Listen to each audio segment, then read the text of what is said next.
Good morning. Welcome to another Saturday 6. I'm Rob Bowron.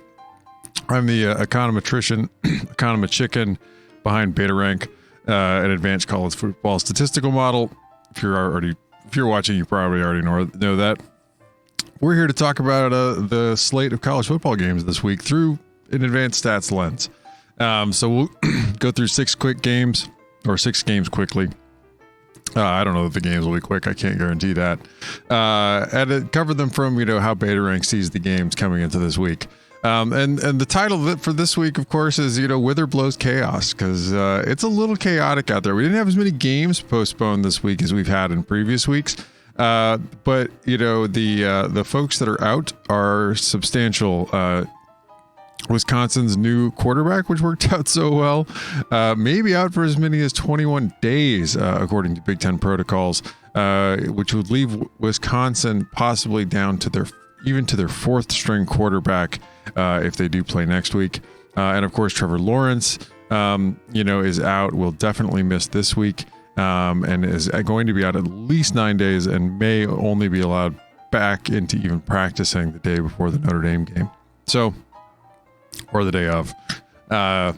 It is something, it's something we talked about, prior to the season. This season may be a little chaotic, to put it mildly. And how do we, I don't know. How do we adjust for that? I suppose you could say. Clemson's certainly been good enough, to potentially win without Trevor Lawrence.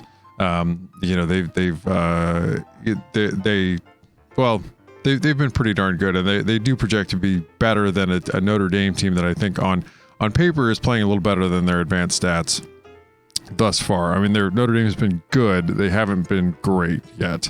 That said, Notre Dame's certainly good enough that if, a backup quarterback for Clemson throws a couple interceptions, then, they could easily win that game.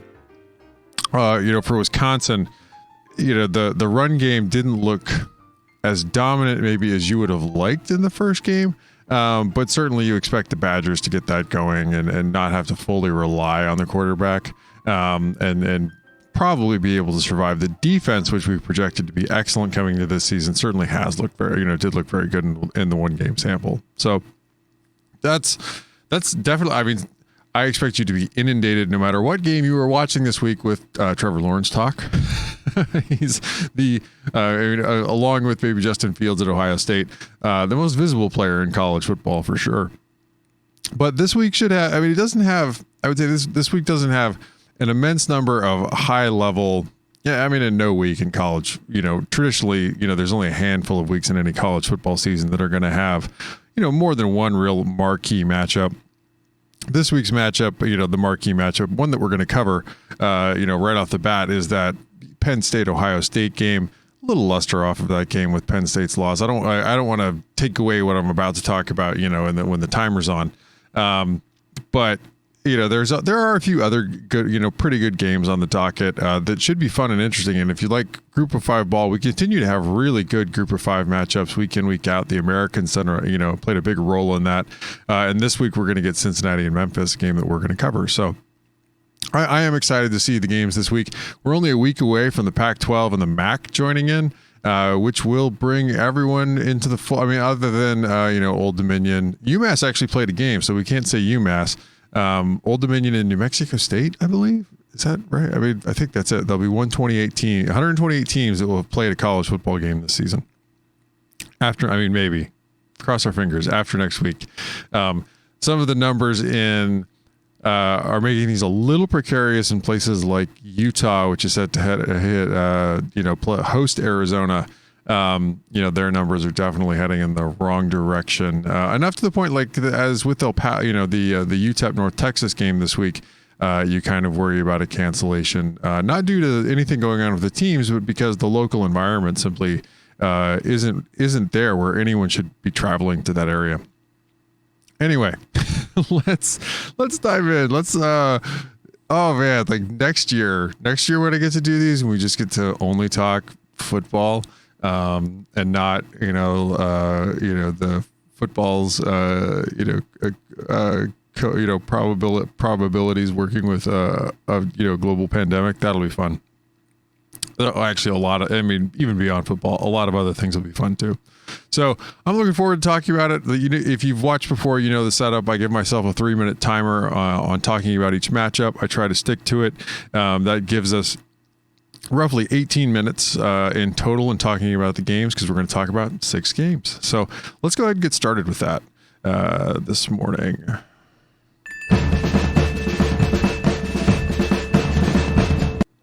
Of course, the big matchup here: number 1 Ohio State, number 11 Penn State in Happy Valley. No whiteout, of course. So, Urban Meyer talked about that. It's a far less challenging environment without the fans, though. Thus far, home field advantage has held up pretty well without the fans in the stands. I didn't mean to make that rhyme, so do with it what you will.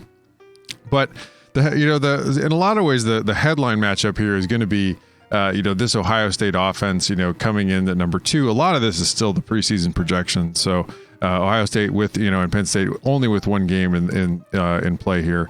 So Ryan Day is your head coach for the Buckeyes, James Franklin for the Nittany Lions. Ryan Day is also your offensive play caller. He does a very good job with that. The Ohio State didn't look quite as dominant as they had last year, in particular running the ball with, in particular, I would say to use again, is that they were returning 3 starters on the offensive line. And the offensive line wasn't as dominant as they had been. So I expect them to gel a little more as this goes on. They struggled a little bit with play efficiency overall and their drive efficiency last week. I expect them to clean that up a little bit coming in. Brent Pry runs this Penn State defense. They've been pretty good.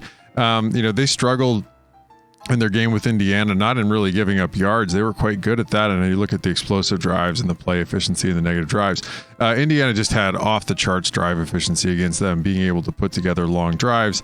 A game that Penn State, if you look at Beta Rank really expected the Nittany Lions should have won that game. It was below the top line of the box score. It was a very unbalanced game. The Nittany Lions just had some really unfortunate luck in a lot of ways and didn't execute. So I expect, this matchup should be pretty fun. Even with Micah Parsons out for the Nittany Lions, I expect, Penn State to be able to force Ohio State to throw the football still.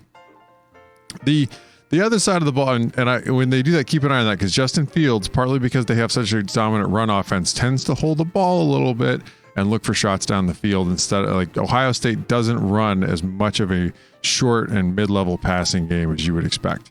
The other side of the ball, the Penn State offense was okay last week, under Kurt Shiraka and their first game out. A lot of this, again, is, they struggled, particularly with drive efficiency and some of their other metrics. They're really going to have to take a big step forward this week. I expect them to do that. I really like the Shiraka hire. I thought it was a good move for them to move on from Ricky Rain. But they're going to have to be able to throw the ball more effectively. Sean Clifford's going to have to step up. The Ohio State defense had their own struggles last week. If you look at that top level number for both of these units, that's really being held up by their projection. The other numbers are not projected. They have no projection weight in them. So those are, where Beta Rank would have them, if you will, coming in. So their play efficiency and negative drives, Ohio State kind of struggled with that Nebraska offense at times. Some of that is that replacing Chase Young, they don't seem to have a ready-made replacement sitting behind him like they have in years past. I do expect Larry Johnson, their excellent defensive line coach, is really going to get it going. But with somebody, coming in this year, but they may not have the kind of star, headliner that they've had in years past on the D-line. Another part, though, is that, and I'm interested to continue to see this. Kerry Combs, first-time play caller. How does that continue to shake out for Ohio State, in this season? So they've really got to improve on the, both of these units really have to improve. This is the matchup that will likely, play a big role in the game. I think the defense for Penn State has been solid, as well as I expect the offense for Ohio State to be solid in this game. This side of the ball, a lot of more questions for both teams. This is where I'm going to have my, you'll watch whatever, of course, right? You'll watch both, but this side, if depending on which unit takes the bigger step forward, could end up deciding the football game. Ohio State is a little more than a touchdown favorite in Beta Rank. With an 80% win probability here. So, they might have to turn the ball over at least once for Penn State to win, but Penn State finishes +1 in turnovers, it'll be close.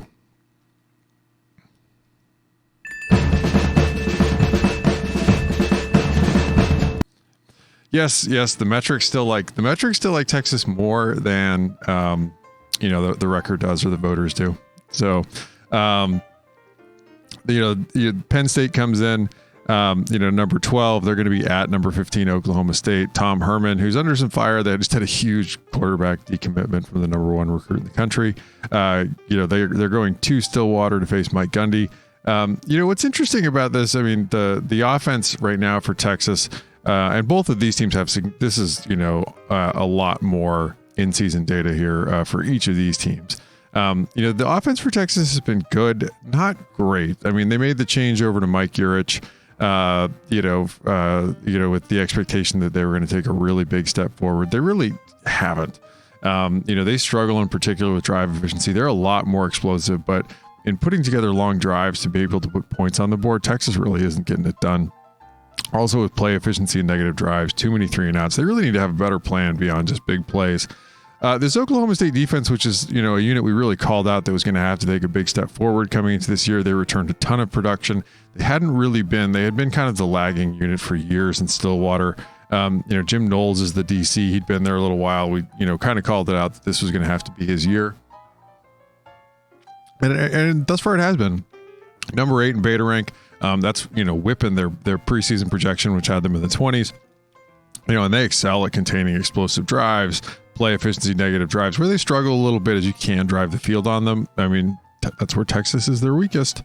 So this should be a really fun matchup. I'm excited to see this Cowboys defense against this, Longhorn offense and Sam Erlinger. This should be fun. What's interesting though is when you flip over to the other side of the ball, the Cowboy offense, which has been the headliner for them for a lot of years. They kind of ended up in a ditch last year with Gleason calling plays. They switch over to the internal candidate that they had, that they didn't hire when they hired Gleason in Casey Dunn, their longtime wide receiver coach. Great developer of talent, great recruiter, and identifier of players. They've kind of struggled. I mean, they're not where I would have expected them, to be, and maybe where they needed to be. They seem to be figuring out a little bit more. I mean, Dunn, first time play caller, mileage is always going to vary when it's somebody's first time in that job. But, 19 overall, they really struggle in drive efficiency, but a fairly explosive offense, and their play efficiency and negative drives are solid. They just need to be able to figure it out and put, find the consistency in both play calling and execution to be able to put, turn drives into points. But again, and this has continued over, and I was expecting with Dunn taking over that this would change a little bit. They might get back to a little bit more of the way they were before.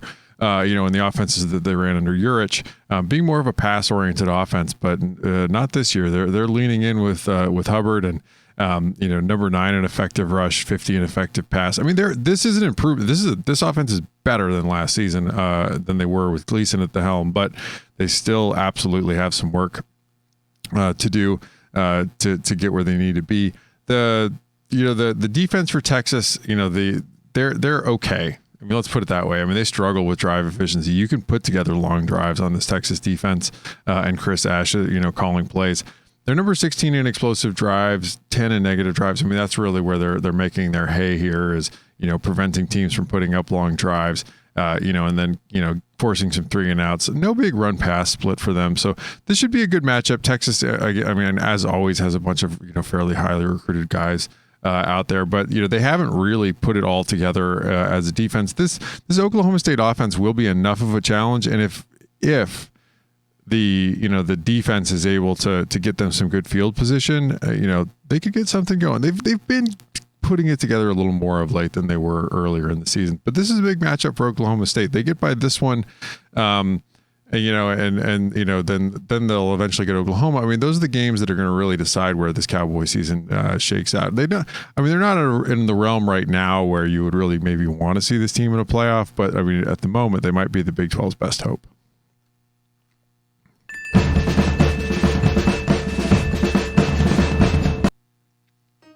This feels like a bit of a disappointment bowl, but oddly enough, I mean, the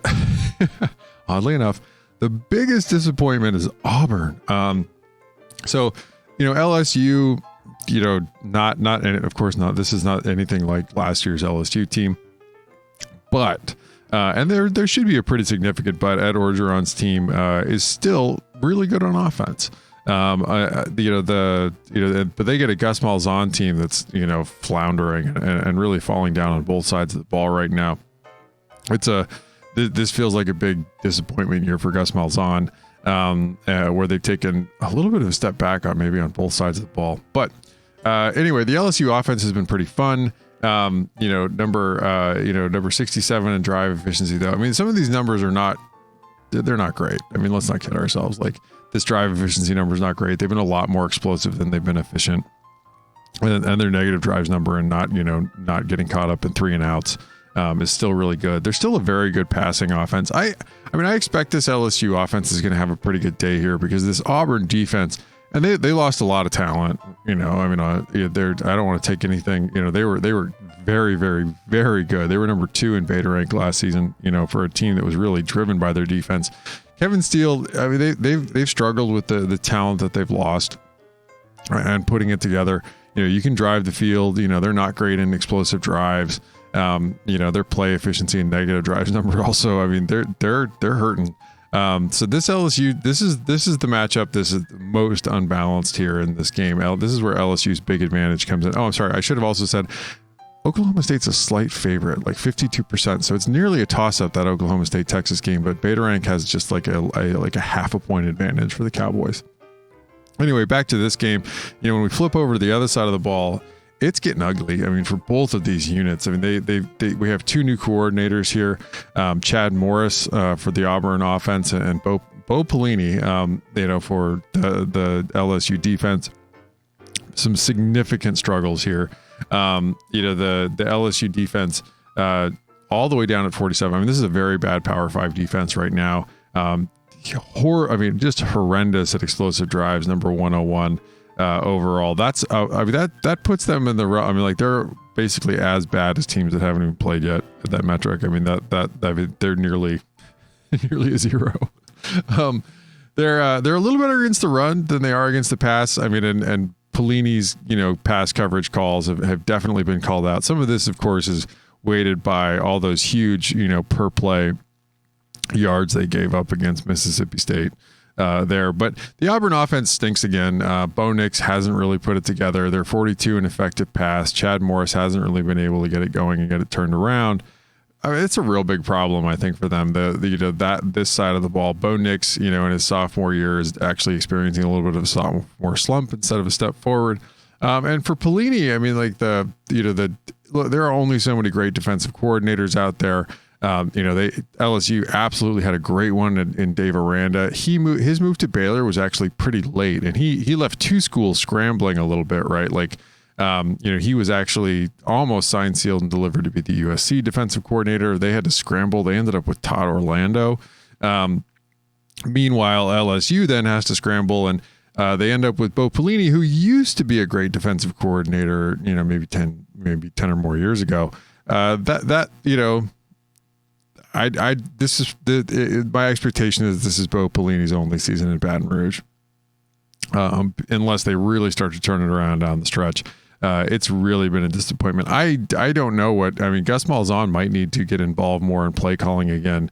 Although that would certainly, if you're having to do that, you may as well move on from Chad Morris, because it's just not working. But and then we have LSU as a 70% favorite in this game. So that's close enough that, a turnover here or there and Auburn could definitely be in the game, but it could be a tough matchup for them.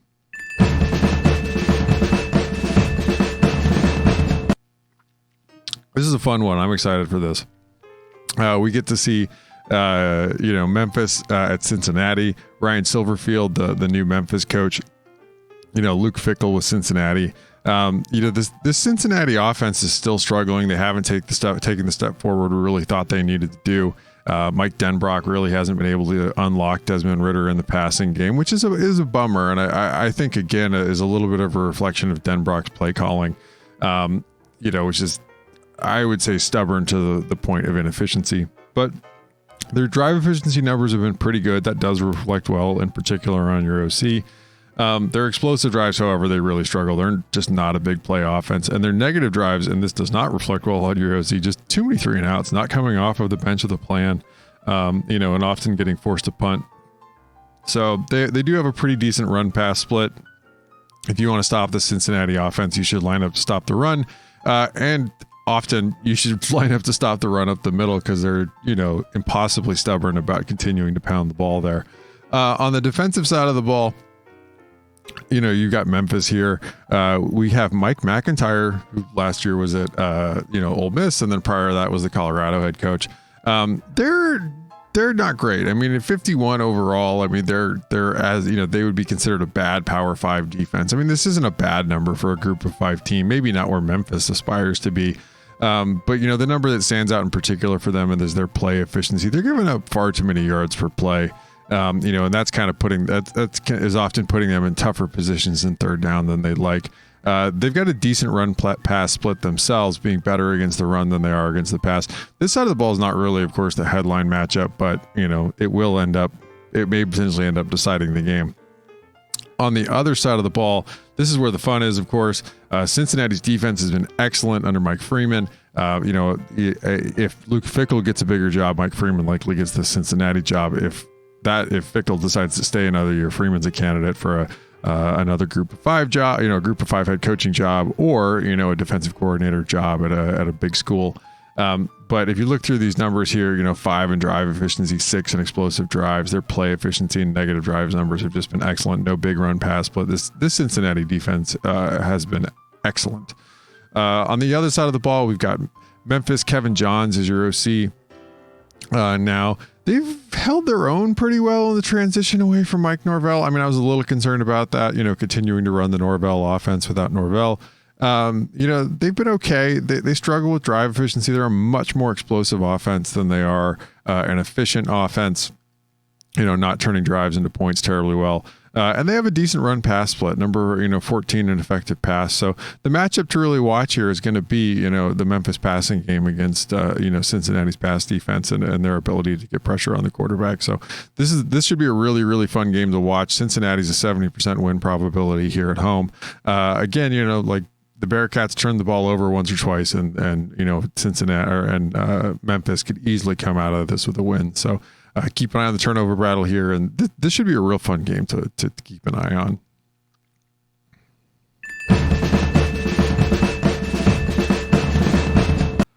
I know it's not. There are matchups of games that have at least one higher ranked team in them. However, those matchups are not particularly close this week. There's a lot of college football is full of games that end up being blowouts, oddly enough, or not close. And this week has a lot of those type of games on the docket, which, some of them will end up being close. I don't know which ones a priori, unfortunately. If I did, I would be a wizard. And also I wouldn't tell you. I would just live in my castle made of money. So the North Carolina offense comes into this game. Mac Brown, I think people have come around, and I don't know that anyone, cracks the jokes about the hire. I stopped cracking jokes about the hire once I saw his coordinator hires, which I liked. So Phil Longo runs this offense. This offense is a lot of fun. It looks a lot, even more than last year's UNC offense, like his offenses at Ole Miss, which were incredibly explosive and not at all efficient. So this is a very explosive, not terribly efficient offense as far as their drive efficiency goes. Number 68, like they're a big play offense for the most part. Now their negative drives number is good. Like they do come off the bench with the plan. They do get first downs. They don't continue that efficiency on into, into being able to string it together to put together drives into points. But they do, put together a lot of big plays, and you got to watch out for them there. They are a little bit more of a running team this year, and they've been excellent at that. And that's taken some of the pressure off of Sam Howell, I would say, too. Interesting to see as he continues to develop in Longo's offense, if they don't put more on him as it goes on. They do get a Virginia defense at number 55 in beta rank. They're okay. Nick Howell's the defensive coordinator here. Virginia just lost a lot of talent off of the team last year. So we did expect them to take a step back. This, the defense really does need to start to put it together more than this as the season goes on, though, because they've dropped into very bad Power 5 defense range. Their best number though is that their drive efficiency number. They can prevent you from putting together long drives, but this drive, their explosive drives number and some of the other numbers that for this matchup give you pause. They are a little better defending the run than they are against the pass. So, UNC may end up leaning into Howell a little bit more in this game. The other side of the ball, the offense under Robert Anae for the Cavaliers has really been struggling again. A little better at drive efficiency, putting together long drives, but not a very explosive offense. They need to have a better plan for negative drives and their play efficiency number here. The defense here, this is where this hire has not worked out so far as well as I was expecting. They didn't put up a great number last year, in beta rank. Number 45 right now, Jay Bateman, who they brought, Mac Brown got from Army, and he did a great job, at West Point. Here, the only number that really stands out to you as a huge positive is their negative drives number 20. Their pass defense has been middle of the road for the Power Five, which would be an improvement versus the rest of their defense. Their run defense is where they really struggled. That's interesting because Bateman, had been running the tight front at West Point to try and contain inside runs, force them outside, where they bounce out and get tackled by safeties, and linebackers. It's just not working for them right now.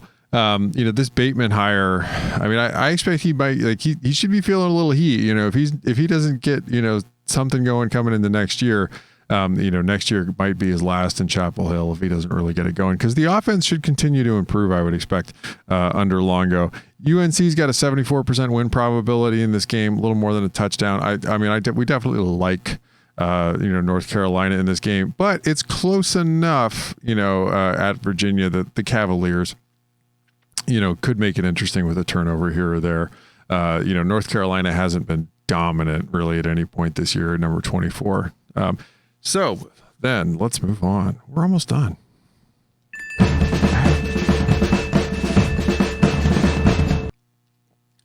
I haven't hit the 3 minutes yet, but it's there and I know it. We got so this should be a fun game in the Big 12 for two teams that I think are maybe people are a little higher on off of record and on paper than the advanced stats are right now. Chris Kleeman's done a pretty good job with Kansas State. Their offense, however, for the second year in a row, is still struggling to make it work. Courtney Messingham's their play caller there. They don't have anything that stands out as good or bad too much on their drive efficiency, explosive drives. They're all kind of rating, in a bad Power 5 offense range, and that's something that they're absolutely going to have to correct and get better at. They are a more effective passing team than they are running the football. That's interesting given the North Dakota State roots of this offense, I guess you could say. But I think it's something that you've seen the same dynamic with Craig Bohl when he went to Wyoming. This North Dakota State offense is just not translated thus far in the two places it has been brought to the FBS level. I don't know. There's no other way to put it. There's just some serious struggles there. On the defensive side of the ball, this is fascinating to me because there was the big brouhaha. Vic Koenig and West Virginia mutually parted ways coming into the season. In steps Jordan Leslie and I'm forgetting his name. He's a former he's their defensive backs coach, Jamel Adai. I'm probably getting the last name wrong. Anyway, they've been pretty good, and I believe it was really hard to track down who the honest to goodness play caller was, but I think it's Leslie. But the West Virginia defense has definitely been carrying this team. The offense hasn't quite put it together yet, but they've been really good at containing big plays. Their play efficiency numbers down. They do force a lot of 3 and outs. That negative drives numbers just off the charts. Where they struggle is drive efficiency. You can put together long drives against this defense. Number 26 in effective rush, 19 in effective pass. Not a big split there. This matchup, definite advantage for the Mountaineers here. On the other side of the ball, what has worked thus far as they've gotten it going has been the defense. For Kansas State. What has not worked is Neil Brown's offense yet. Jared Parker is the OC in Morgantown. Number 60 in beta rank right now. That's a bad Power 5 offense. They really, really struggle in drive efficiency. Number 99 there. They simply have to get better at turning drives into points because their explosive drives number is not terrible. I mean, it's not great, but number 36, and their play efficiency number, they could definitely get better at negative drives. They're not a great rushing team at number 65 overall, and number 41 throwing the football. I mean, this is a pretty bad Power 5 offense in a lot of ways. Brown's got to really turn this around. It's something he hung his hat on, being able to get the offense going. The defense has worked. I mean, the North Dakota State defense thus far really has worked. I mean, Wyoming has a very good group of 5 defense. They had Kansas State had hired Wyoming's defensive coordinator, Scotty Hazelton. He's now off to be at Michigan State. In steps Joe Klanderman, who I believe had been at North Dakota State.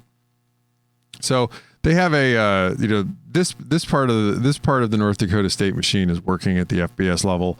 Their drive efficiency number has been decent. Explosive drives also. Where they really stand out is their negative drives number, forcing a lot of 3 and outs. That's something to definitely keep an eye on in the field position game here, because that's helps set up their offense, which isn't great. Their offense gets a lot of short field position opportunities given the number of 3 and outs that the defense forces, especially if they can follow that up after an offensive score. Their effective rush, no big split between their effective rush and effective pass number here.